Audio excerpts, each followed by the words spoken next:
Dnešný webinár gingiválny recesus a liečba presívnymi vyrovnávačmi prezentuje pani doktorka Eva Dobranská, ktorá má špecializáciu na parodontológiu. Tak, pani doktorka, môžeme začať.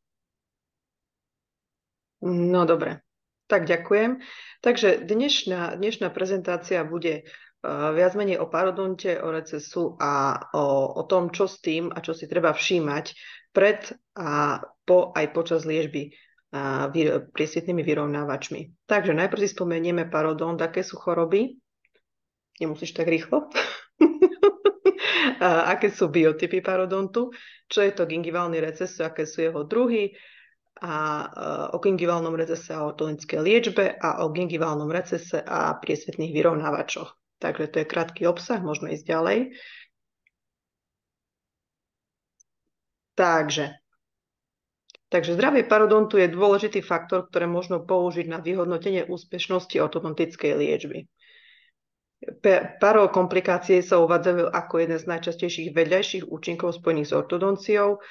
Však dobre viete, že zarovnané zuby sa ľahšie čistia a správna oklúzia môže podporiť zdravší parodont. To znamená, že my parodontológovia takisto chceme, aby pacienti prechádzali cez ortoliečbu, tým pádom budú mať rovné zuby, budú mať správnu oklúziu, vedia si ich čistiť a tým pádom sa znižuje počet parodontálnych ochorení. Najčastejšie parokomplikácie spojené s ortoliečbou sú hlavne zápalové ochorenia, čiže gingivitida, parodontitida. Ďalej sú to recesus, môže byť takisto hypertrofia ďasien, ktorú najčastejšie vidíte pri fixných strojčekoch, takisto úbytok alveolárnej kosti, dehiscencie, fenestrácie a takisto teraz môžeme vidieť hlavne u mladých dospelých po ortoterapii tmavé trojuholníky ako estetický defekt. Najdôležitejší faktor pri iniciácii, progresii a recidíve paroochorenia je mikrobiálny tlak. Môžeme ďalej. No, takže tuto by som vám chcela predstaviť takúto veľmi jednoduchú a krátku klasifikáciu paroochorení. Je to najnovšia klasifikácia z roku 2017-2018, kedy sa vlastne skupiny parodontov rozhodli prekopať všetky stávajúce klasifikácie, vlastne už historické, a vytvoriť niečo úplne nové. Takže rozdelili sa do takýchto 4 skupín a každá skupina parodontológov skúmali a vlastne klasifikovali niečo iné. Ako prvú skupinu uviedli ako definíciu parodontálneho zdravia, gingiválnych ochorení a podmienok vplývajúcich na gingiválne ochorenia. Druhá skupina sú parodontitidy, ďalšia skupina sú iné podmienky, ktoré vlastne ovplyvňujú parodont. A ako posledná skupina, ktorá doteraz nebola v žiadnych klasifikáciách, sú periimplantologické ochorenia a podmienky okolo implantátov. Môžeme ďalej. Takže v tejto prvej skupine, čo je veľmi zaujímavé a predtým to nebolo popisované, uviedli a rozdelili, čo to znamená vlastne periodontálne zdravie alebo parozdravie a gingiválne zdravie.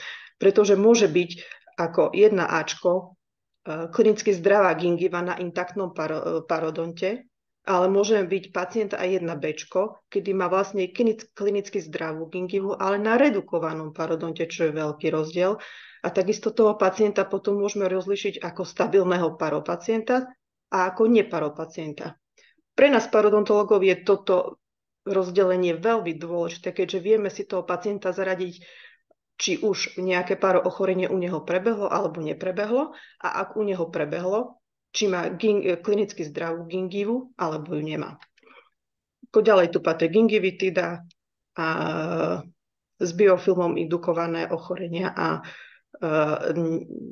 neindukované biofilmom. Ďalej. V druhej skupine sú to parodontitidy, kde v prvej skupine ako nekrotizujúce ochorenia parodontu, ako manifestácia systémových ochorení a ako samostatné parodontitidy, kde vlastne vytvorili tzv. Staging a grading týchto paroochorení. To znamená stupne a grady, ktoré stupne sú vlastne závažnosť parodontitidy, a grady sú progresia a rýchlosť šírenia sa parodontitídy. Môžeme ísť ďalej. Takže tuto je takisto pokračovanie tohoto rozdelenia stagingu. Môžete vidieť, že je to pomerne zložité a pomerne veľa faktorov sa meria a hodnotí pri stagingu parodontitídy. Môžeme ísť ďalej. A takisto aj pri gradingu.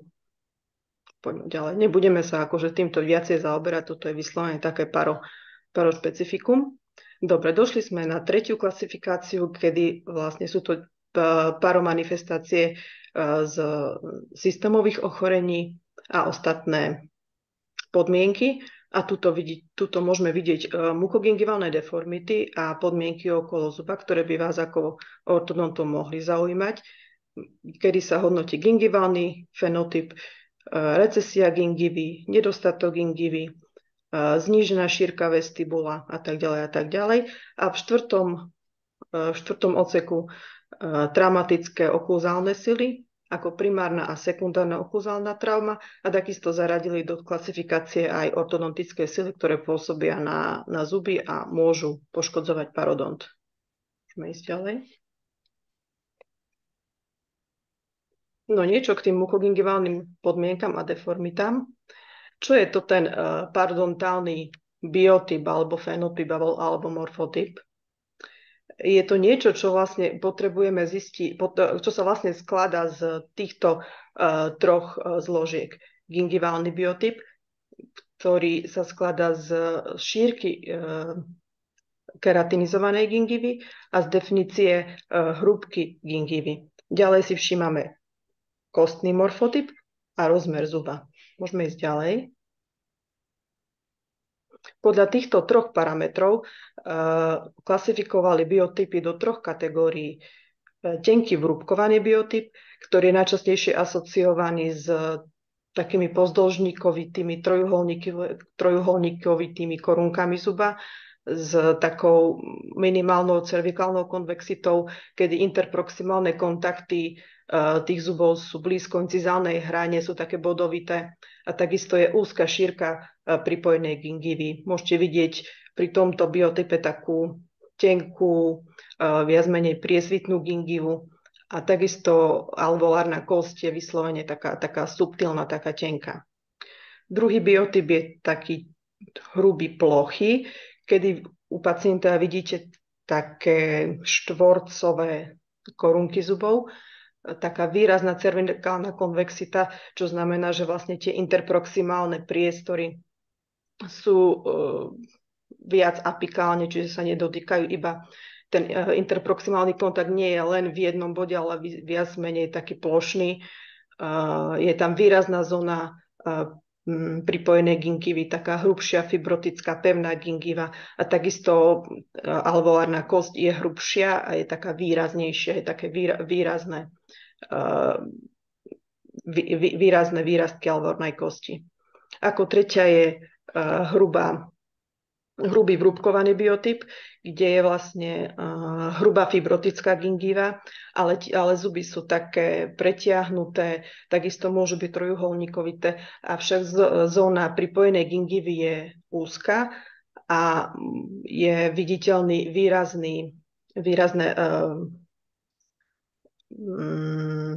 výrazný relief gingiválny vlastne pri voľnej gingivy. Môžeme to uvidieť na obrázku, ktoré ide ďalej. Dobre, takže tu nám trošku ušlo, no nevadí. Takže ako prvú tenký vrúbkovaný, čiže vidíte, sú trojuholníkovité zuby pretiahnuté, bodový kontakt v incízii, gingiva je taká priesvitná, tenučka. Druhý je hrubší, takisto vrúbkovaný, čiže zuby sú takisto podobného tvaru, také výraznejšie, ale tá gingiva je hrubšia, nie je taká tenká, ale stále je tam tá šírka pripojenej gingivy taká zmenšená. A ako tretí vidíte plochý hrubý biotyp, keď zuby sú také štvorcové, výrazná je gingiva. Môžete vidieť tie plošné aproximálne kontakty nielen v jednom bode, ale až vlastne ako keby k kurčku zuba. A pripojená gingiva je výrazná, nie je tam zmenšená šírka. Vlastne toto je ten obrázok, ktorý vy by ste si ako ortodonti mohli zapamätať a mohli vlastne hľadať pacienta a hodnotiť pacienta podľa toho, akú má gingivu a aké má zuby. Keď vidíte pacienta ktorý má tenký biotyp, vidíte, klasicky sú to väčšinou mladé ženy s takým výrazným úsmevom, chudúčke. Viete, že v tomto prípade, keďže tá šírka gingivy a šírka pripojenej gingivy je malá, je väčšia šanca alebo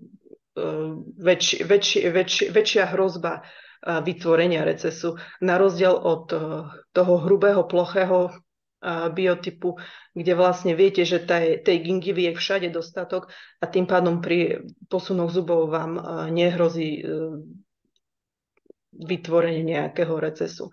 Čiže toto sú vlastne, z tejto celej klasifikácie je pre vás toto výstup, ktorý, keď vy si zapamätáte a podľa tohoto si všimnete a budete hodnotiť pacienta, budete vedieť, čo môžete očakávať počas a po terapii.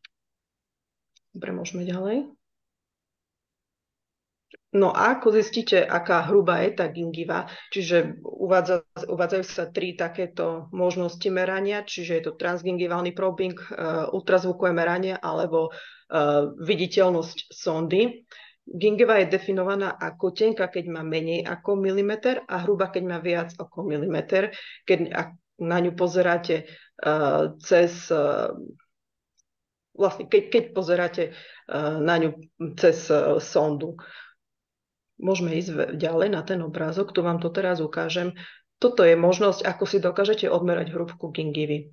Jednoducho, keď máte parodontálnu sondu, vôjdete do gingiválneho súku a pri pacientovi číslo A vidíte, sonda presvíta vyslovene cez ten súkus, vidíte ciachovanie tej sondy, tak viete, že tá gingiva je tenká. Až keď sa dostanete k pacientovi D, kde vlastne tú sondu vôbec nevidíte, čiže viete, že tá gingiva má dostatočnú hrúbku a môžete byť spokojní. Takže toto je jedna z možností, ako vy si dokážete veľmi jednoducho a rýchlo určiť hrúbku tej gingivy a vlastne možnosť toho, či vznikne alebo nevznikne nejaký recesus. Môžeme ísť ďalej.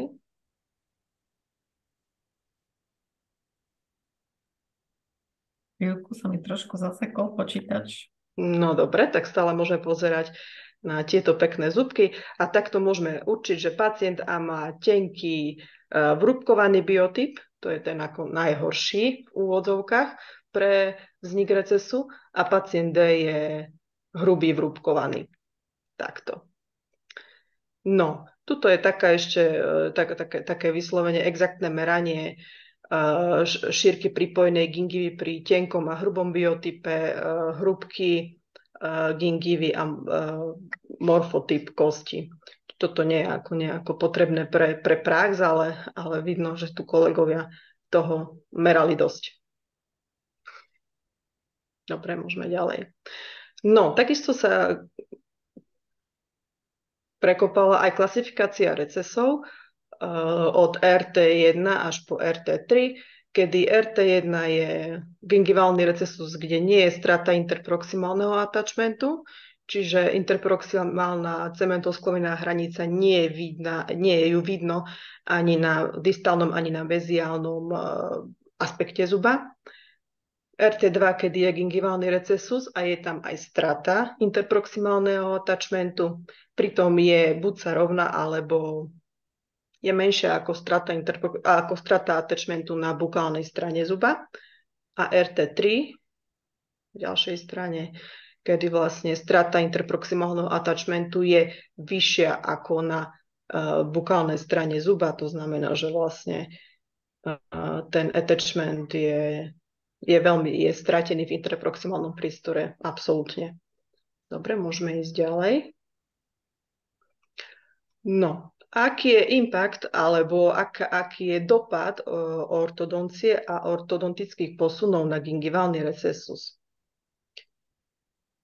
Dôležité je vedieť to, že smer pohybu zuba a bukolingválna hrúbka gingivy hrajú najdôležitejšiu rolu v poškodení mäkkých tkaní počas ortodontickej terapie. Čiže keď budete vedieť, akým smerom tým zubom chcete hýbať, či s ním chcete hýbať bukálne alebo lingválne, a keď budete vedieť, aká hrúbka je gingivy v tom bukolingválnom smere, môžete predpokladať, či môže dôjsť, alebo nemôže, alebo nemusí dôjsť k vzniku gingiválneho recesu. Najvyššia možnosť vzniku gingiválneho recesu počas pohybu zuba je v oblastiach, kde je menej ako 2 mm pripojenej gingivy. Čiže odporúča sa urobiť gingiválnu augmentáciu pred začatím ortodontickej terapie v oblastiach, kde je menej ako 2 mm pripojenej gingivy a zároveň tam predpokladáte posun smerom do tej gingivy, teda väčšinou vestibulárne. Čiže toto je také conclusion, ktoré si z toho, ako ortodonti máte vlastne zobrať, pozrieť si hrúbku gingivy, pozrieť si pripojenú gingivu a rozhodnúť, ktorým smerom ten zub pôjde. A z týchto troch faktorov vy viete sa zamyslieť, či môže dôjsť k vzniku nejakého recesu alebo nemôže dôjsť k vzniku recesu. Môžeme ísť ďalej. A tak tu je tá štvrtá skupina v klasifikácii, kde sú zahrnuté ochorenia okolo implantátov. Dobre, to len pre úplnosť. Môžeme ísť ďalej. No, ortoliečba a parodont. Takže najčastejšie účinky, nežiaduce účinky ortoliečby sú samozrejme lokálne aj systémové. Medzilokálne najčastejšie zmeny farby zubov, demineralizácie skloviny kazy, čo vlastne je navrúb najčastejšie pacienta jeho hygieny. Takisto parokomplikácie, rezorpcie koreňov zubov. A z tých systémových psychické problémy, gastrointestinálne komplikácie, alergické reakcie a tak ďalej. Ukázalo sa, že ortodontické sily predstavujú fyzikálny činiteľ schopný vyvolať zápalovú reakciu v parodonte. Táto reakcia je však nevyhnutná na ortodontický pohyb zubov. To znamená, že zápalová reakcia v tomto prípade je aseptická, bez prítomnosti baktérií, bez prítomnosti plaku. Tým pádom táto zápalová reakcia aj začne, aj skončí. Pardon. A jednou z vízie ortodoncie je dokončiť túto ortoliečbu s čo najmenšími účinkami na koreň a parodont.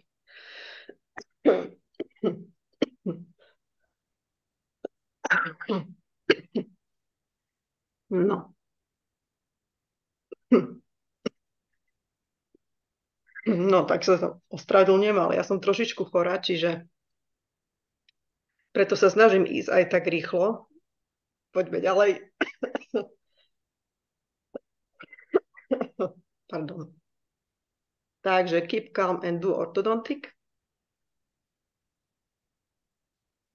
Čiže nebudeme sa bať, ale v prvom rade sa zamyslíme a zhodnotíme problémy a ochorenia pred liečbou, aj počas liečby, aj po liečbe priesvitnými vyrovnávačmi. Skúsme niečo povedať, či počujem. Áno, počuješ. Počujeme ťa. Dobre, lebo neviem. Pardon. Takže, čo pred liečbou? Ako prvé pred liečbou si zhodnotíme hygienu pacienta. To je vlastne to najdôležitejšie, čo potrebujeme, aby pacient mal hygienu výbornú a bol motivovaný. Hodnotíme farbu gingivy, prítomnosť plaku, edém gingivy, prítomnosť papíl, či sú papily a aké sú tie papily. Hodnotíte výšku marginálnej gingivy vzhľadom k recesu. Hodnotíte kývavosť zubov. A takisto je fajn, keď dokážete zhodnotiť aj a urobiť nejakú sondáž súlku alebo parovačku. Takisto ortodonti používajú veľa rentgenov, veľa pacientov rentgenujete, hodnotíte rentgenové snímky, určite si všimáte výšku alveolárnej kosti. Čo je dôležité všimnúť si, je rezorpcia alveolárnej kosti v oblasti prvých molárov. Prečo? Jednoducho pre ochorenie mladých dospelých juvenilnú parodontitidu, kedy vlastne pri takomto ochorení prvé moláre nesmú byť samozrejme zaťažené nejako. A ešte raz hygiena. Môžeme ísť ďalej. Takže tu máme takto na ukážku pacient, ktorý príde k vám prvýkrát na nejakú konzultáciu a príde s týmto stavom, ktorý vidíte, kde je zapálená chronicky gingiva, sú nanosy povlaku, nanosy kameňa, aj subgingiválne nanosy kameňa. Vidíte tie papily, hlavne v dolnom frontálnom úseku sú zapálené, také začervenané, nabobtnané. Takýto pacient nie je vhodný na začatie liečby žiadnym ortodontickým aparátom a už vôbec nie priesvitnými vyrovnávačmi. Pri tomto pacientovi ešte nemôžete ani len odobrať, ani len otlačky, ani len skeny, keďže to nebude vôbec validné. Čiže takéhoto pacienta v prvom rade hygienicky odsanujeme, buď najčastejšie odošlete ku hygieničke, aby ste dostali minimálne stav, aký je na obrázku dole, aj keď môžete vidieť, že tá gingiva v maxile je ešte taká začervenaná, ešte to nie je úplne, ale už v tomto bode je možné začať buď so tlačkami alebo so skenmi a samozrejme ďalej pacienta kontrolovať a motivovať, aby nepoľadol v tej hygiene. Môžeme ďalej. No, a čo s takýmto pacientom? Toto je pacient s ťažkou parodontitidou, s parodontálnymi vačkami, s masívnymi nánosmi, subgingiválneho kameňa. Takže v tomto prípade určite jedna návšteva u hygieničky stačiť nebude. Ten parodont je potrebné, aby sa stabilizoval, aby pacient takisto vedel, že ak chce v úvodzovkách mať strojček, tak potrebuje najprv sa o seba začať starať a potom môže mať aj strojček, pretože v tomto prípade to nie je možné samozrejme začať. Čiže toto je pacient možno, že po 3 mesiacoch paroliečby, minimálne po 3 mesiacoch. Môžeme ísť ďalej. No a tu je ten rentgen s hodnotením úbytku alveolárnej kosti v okolí prvých, druhých molárov. Môžete vidieť výrazná miskovitá rezorpcia. Tu už prvé moláre ani nie sú. Už sú tam len druhé moláre, takisto s úbytkom alveolárnej kosti. Môžete vidieť takisto výrazný subgingiválny kameň aj v maxile, aj v mandibule, previslé výplne. To je všetko, čo vlastne tu ten parodont negatívne ovplyvní a tým pádom ten parodont vám nebude dobre reagovať na liečbu. Môžeme ísť ďalej. Čiže pred liečbou priesvitnými vyrovnávačmi, ak má pacient nejaké zápalové ochorenie, jeho liečba je veľmi individuálna. Závisí aj od stavu, aj od progresie ochorenia a veľmi závisí, tak 50% závisí od pacienta. Čiže pacient sa musí chcieť, musí byť vysoko motivovaný, musí pokračovať v hygiene podľa inštrukcií. Čiže pri gingivitide väčšinou stačí prvá návšteva u dentálnej hygieničky, ktorá pacienta namotivuje, vyčistí a nasleduje 1 alebo 2-krát rikol. Ďalej už pacient je väčšinou už čistí tak, ako má a je namotivovaný a nie je s ním problém. Čo sa týka pacientov s parodontitidou, tak tam len tá iniciálna terapia trvá 3 mesiace, čo je úplne ten začiatok.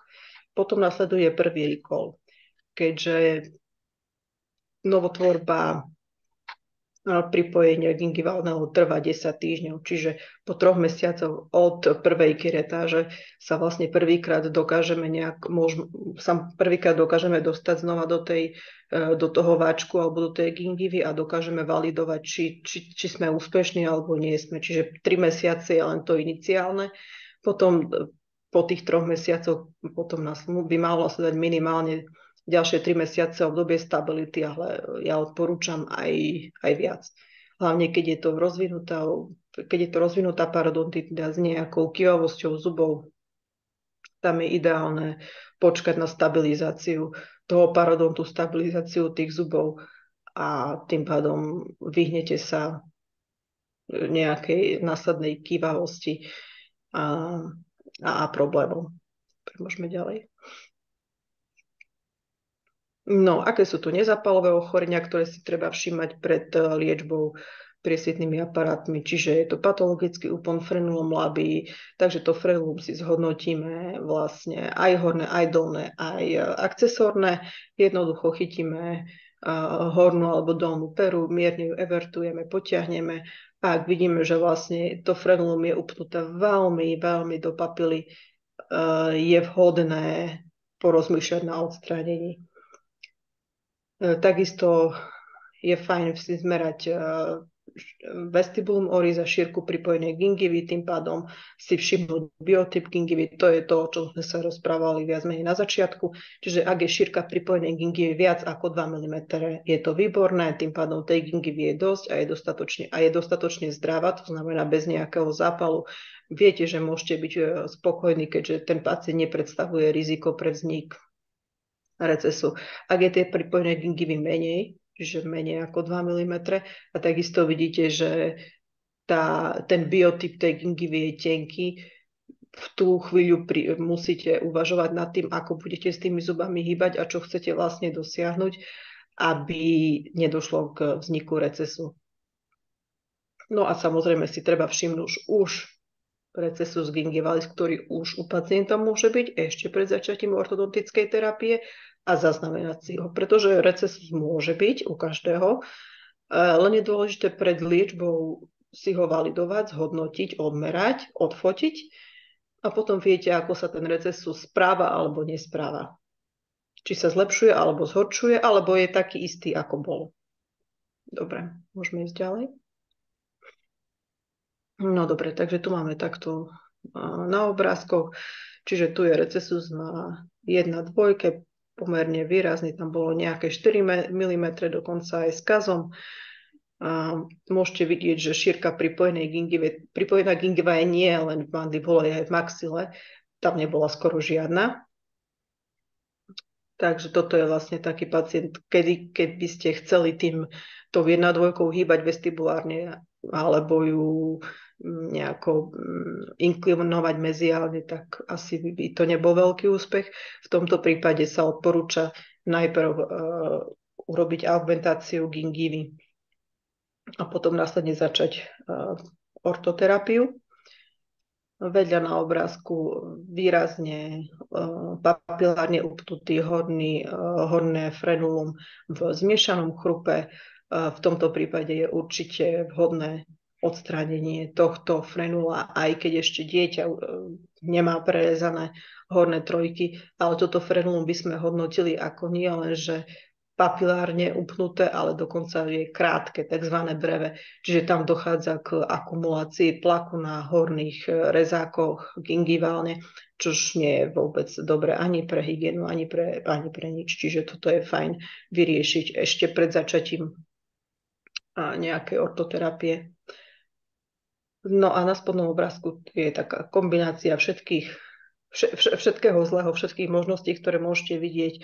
Výrazné dolné frenulum upnuté do papily, žiadna pripojená gingiva, prakticky sliznica je pripojená priamo do dna súlku a na 4 jednotke už samozrejme recesus. Čiže v tomto prípade takisto, ak by ste chceli začať nejakú ortodontickú terapiu, určite je treba zvážiť najprv chirurgické riešenie, trošku uvoľniť tú gingivu a tak pokračovať ďalej. Dobre, môžeme ďalej.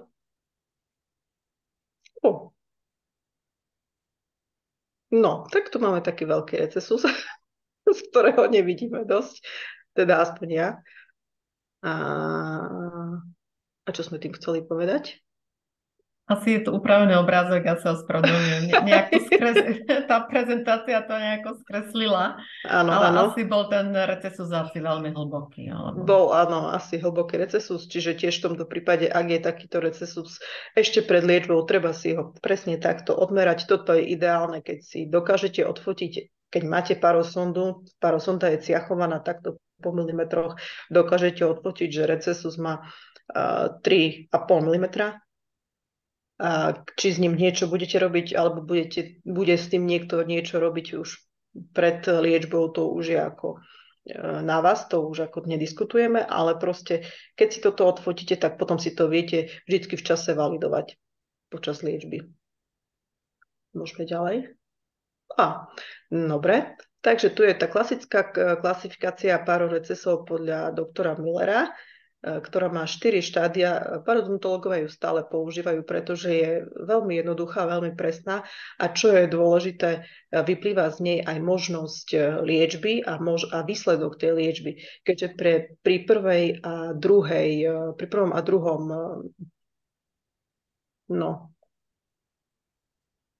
a druhom stupni je možné tento recesus chirurgicky vyhojiť do stavu ad integrum, keďže nedošlo pri prvom a druhom stupni k zníženiu interproximálneho pripojenia. Môžete vidieť, že na tom schematickom obrázku tá gingiva sa nachádza v medzizubnom trojuholníku. Ako náhle gingiva opustí medzizubný trojuholník a teda zíde nižšie v interproximálnom priestore, nie je možné dostať tú gingivu naspäť a vlastne ju augmentovať do pôvodného stavu. Môžeme ísť ďalej. No, čo počas terapie prísvitnými vyrovnávačami? Takže stále sledujeme u pacienta hygienu, stále si ho motivujeme. Musím povedať, že pacientov, ktorých som videla, ktorí vlastne podstupujú takúto liečbu, sa časom veľmi lepšia v hygiene. Aj tí, ktorí boli takí, akože, že nič, že ich to akože tá hygiena nejako netrápila, tak vlastne stále boli lepšie a lepšie, keďže videli, že tie zuby sa vyrovnávajú, čistiť zuby je stále ľahšie a ľahšie, tak to nie je problém. Čo je dôležité si všímať, je kývavosť zubov, keďže počas liečby sa zuby hýbu, to znamená aj sa kývu, kedy vlastne na rozdiel od terapie fixným aparátom tie zuby sú voľné, tým pádom tá kývavosť je zvýšená.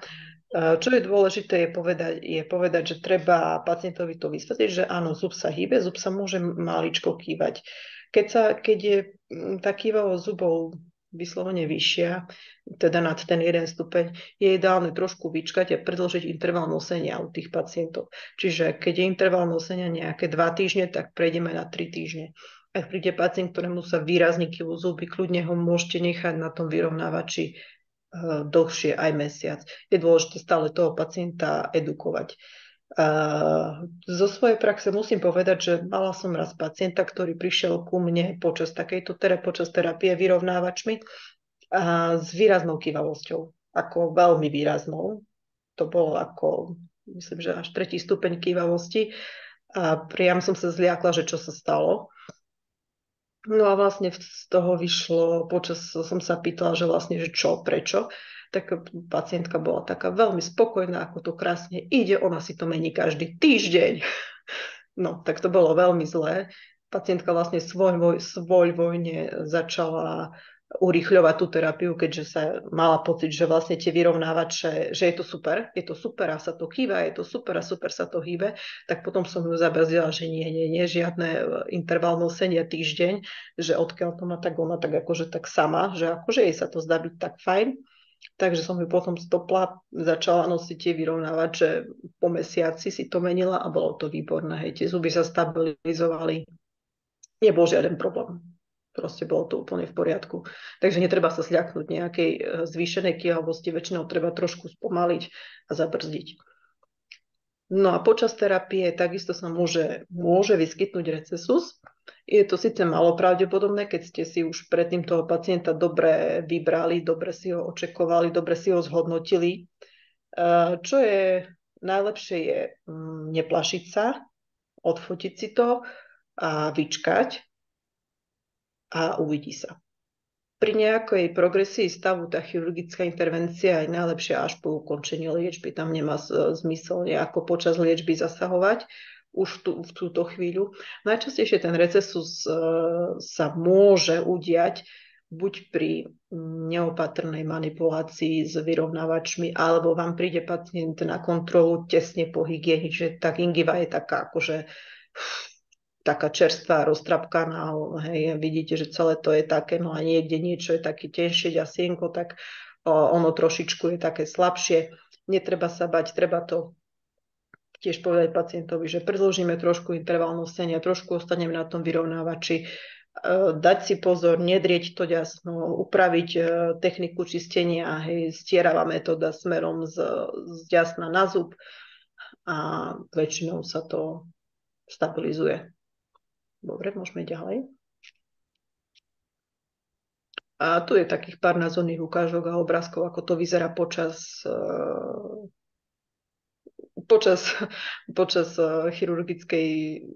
chirurgického riešenia recesus. Recesus tu je na zube 4,4, ktoré vlastne recesus vznikol počas ortoterapie fixným aparátom.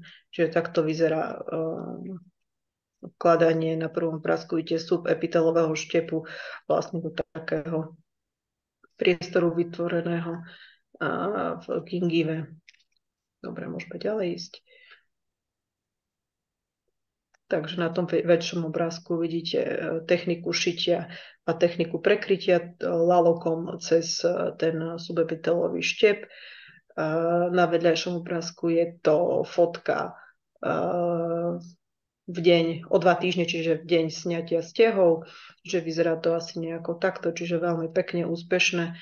A na spodnom obrázku, tam to je myslím, že po 3 mesiacoch, čiže je tam nejaká stabilita. Môžete vidieť trošku malhygienu, ale pacienti sú inštruovaní nečistiť operované miesto, čiže toto je teraz takto v poriadku. Hej, ako nevyzerá to síce pekne, ale ako náhle by do tohoto miesta išla nejaká kevka alebo niečo také, tak vlastne sa môže narušiť proces toho hojenia, ktorý je taký veľmi delikátny. Takže preto to vyzerá takto. Môžeme ďalej. No a čo po terapii prísvitnými vyrovnávačmi? Ak sa vyskytne kývavosť zubov, čož by sa už nemala, keďže na konci je už viac menej pri vyrovnávačoch taká nivelizácia iba, takže sa dáva retainer, či dáte potom aj fixný alebo len fóliový, to už je na vás. Pri vzniku nejakom recese gingivy, tak ako som hovorila, treba vyčkať. Vyčkať a ešte raz vyčkať. Pri vzniku čiernom trojuholníku, keď chýba papila, takisto sa neplašiť, buď sa pokúsiť ešte nejako ten čierny trojuholník stiahnuť vyrovnávačom, alebo keď predpokladáte zdravý parodont, tá papila sa vám vytvorí. Keďže hojenie a novotvorba papily a celkom marginálnej gingívy trvá rok. Čiže to, čo tam nikdy predtým nebolo, ono to tam musí vzniknúť. Keď napríklad uzatvárate nejakú medzeru, tak vlastne tá papila tam nebola, ona sa musí vytvoriť a ono to trvá rok. No a čo sa týka intervencie chirurgickej, tak tá je možná, povedzme si takto, že kedykoľvek. Je však dôležité sa ako zamyslieť, či je niekedy aj nutná, čo toho pacienta trápi, či ho trápi nejaká citlivosť, alebo ho trápi estetika, alebo ho niekedy netrápi absolútne nič, to len naše milimetrové oko vidí niečo, tu vám trošku chýba, tu máte toho trošku veľa a vlastne pacient vám povie, že ale tak pani doktorka, pán doktor, s tým sa netrápte, to je v poriadku, ja tam nič nevidím. Takže treba to vlastne prebrať s pacientom, či je spokojný a ako je spokojný a aké sú možnosti nejakého riešenia. Väčšinou pacienti ak nie sú úplne nejako fokusovaní na tú gingivu, tak na nejaké chirurgické riešenia nemusia mať. Hej. No, môžeme ďalej. No a ešte čo paropacienti, že pacienti po parodontitíde a priesvitné vyrovnávače, tak pre týchto pacientov sú to tie priesvitné vyrovnávače majú samé výhody.